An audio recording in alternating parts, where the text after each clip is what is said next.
Hello guys, and welcome to my review of the Casio G-Shock GW-M5610-1ER. Now, I've had this watch for about a year now. I've been using it constantly for everyday use, on and off, and I finally decided to do a review on it, as I couldn't seem to see many other reviews on YouTube. The current watches I've owned before this were just let that focus in, just a Casio F91W, just that simple classic retro watch that everyone knows and loves. And then I went on to this one, which was if I can focus, which was a Casio Illuminator. This one's a little bit more bulky. It had water resistant on it, so basically splash proof. You can go swimming with this thing, and it had a light. If you're able to see that, it had a very rudimentary orange light.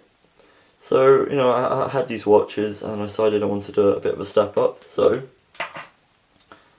this was what I ended up with. Now, I purchased this from Amazon for around about 80 British pounds. It had money off, originally 120, but I've been looking online and you can pretty much find them for that price now, which is pretty good. If I just give you an all-round view of it, just go over the aesthetics. Now we have a screw down back here which says G-Shock Resist on the back. And we have these 5-inch resin straps, which are actually really surprisingly comfortable, and I haven't had any problems so far with any wear or tear on them, anything like that. And so we have the bevel here with, as you can see, G-Shock written there, protection on top, and a scratch resistant mineral glass. No sapphire crystal, I'm afraid, but like I said, I've had this watch for a year. It's been holding out pretty well. Now you've got 4 buttons, 1, 2, 3 and 4, and the names of these, well, the action names or whatever, the button names are Adjust, Mode, Set Minus and Set Plus. So we have the Adjust, the Mode, the Set Minus and the Set Plus here. These ones are basically just for choosing your settings when you're fine-tuning time, date, time zone, alarm, stuff like that. And you have Mode button, which is obviously to switch between the modes, which I'll quickly show you in a sec, and then Adjust, which is what you use to change whatever it is the mode is about. So right now we're just in general timekeeping mode. We have the day, as you can see it's Tuesday, then we have the month, and then we have the day. So the 4th of August is Tuesday, and then simple clocks with your seconds, minutes, and then I've got 24-hour. You can set it to the standard 12-hour format, but I prefer 24. Here, PS stands for power saving mode. Because this is a solar powered watch, and as you can see, I don't know if you quite can see, but there we go. All this around here is actually a solar panel, and then this is the marker for low, medium, or high. I haven't really experienced any problems with this watch going down below medium. There was a while in the winter time when I was constantly wearing long sleeves and such, and it dropped to medium, but I never had any problems with it powering off. So this is power saving mode, and what that means is if the watch is inactive, so the motion sensor doesn't experience any movement, no buttons are pressed, etc., between the times of 10 PM and 6 AM, then it will automatically shut off the display to save power. And this is just a cool feature that means you're not using battery if you don't need it, which obviously helps with the watch's battery life and power usage. Now, I'll quickly take you through some of the mode functions. So if we go down to the mode button here, we have general timekeeping mode. This is world time, so as you can see at the moment it's 38 minutes past 11 in Tokyo.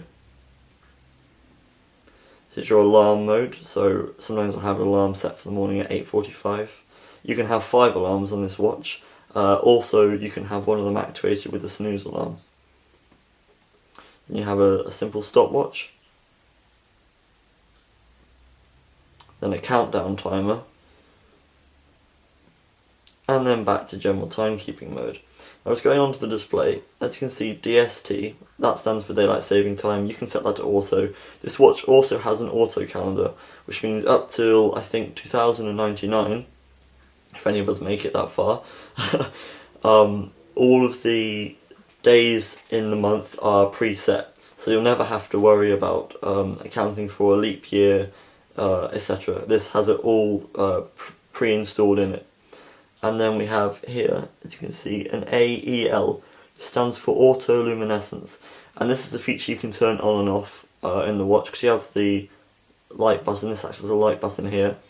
Or the watch will detect when it is horizontal like that and then tilted forward, if the light conditions are right. So if it detects low light and then it's tilted forward, so just the action of twisting your wrist, then the screen will automatically light up for, I think, 1.5 seconds.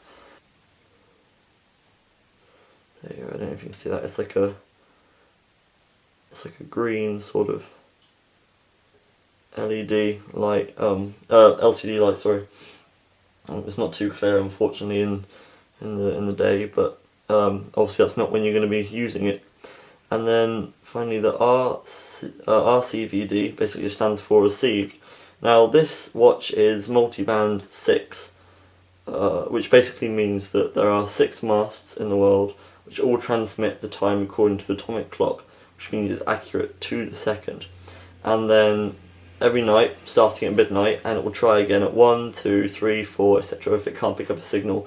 This watch, if turned on, will try and receive the signal from the nearest mast to you, the mast in your time zone.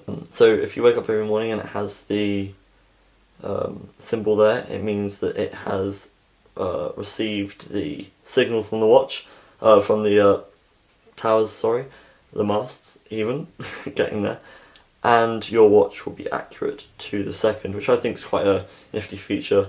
It's all part of this watch's no touch ethos, as it were. You know, you don't have to touch it to put a light on as soon as you set the time and all the settings.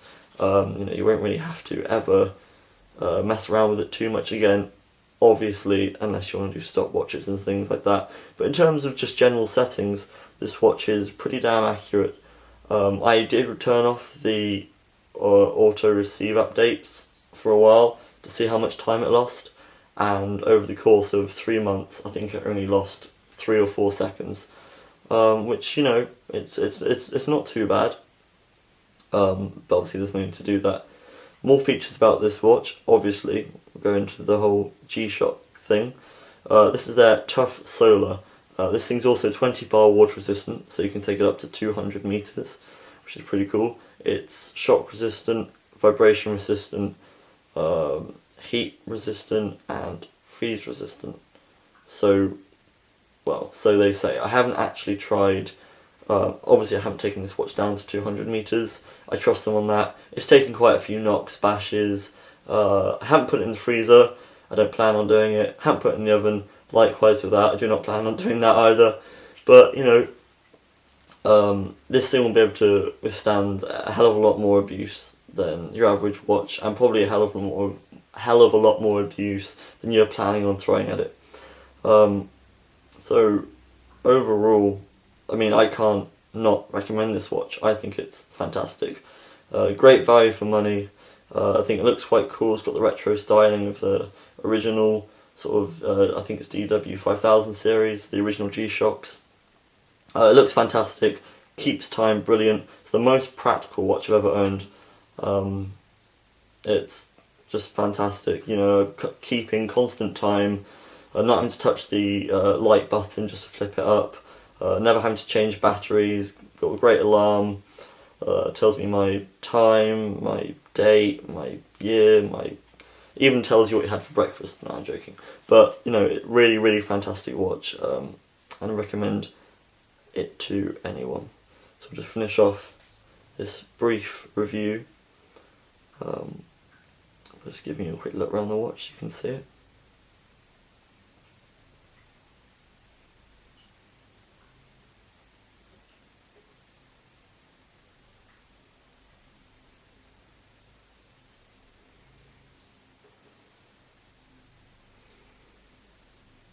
And just one final comment, another thing I really liked about this watch is it's not too bulky. Now I have, let's show you, I have quite slim wrists, you know, they're not massive wrists. And one of the things I was worried about with this watch is it not fitting, because you know G-Shocks are quite big and bulky, and that etc. So I'll just quickly put this on, and I was worried it was not going to fit. But as you can see here, I'll just sort of focus that in. I have quite slim wrists, and it looks quite nice. I think it's well balanced. It looks pretty funky. It looks chunky enough to be able to obviously show it's a G-Shock, but you know, it will fit under sleeves and stuff comfortably without looking too bulky. And yeah, that's it. Thanks for watching, guys. That's my review of the Casio G-Shock GW-M5610-1ER. If you like this, hopefully I'll be posting some more reviews and stuff soon. This is obviously my first video, so subscribe if you want to see any more. Give a thumbs up if you liked it, and I'll see you in the next one. Right.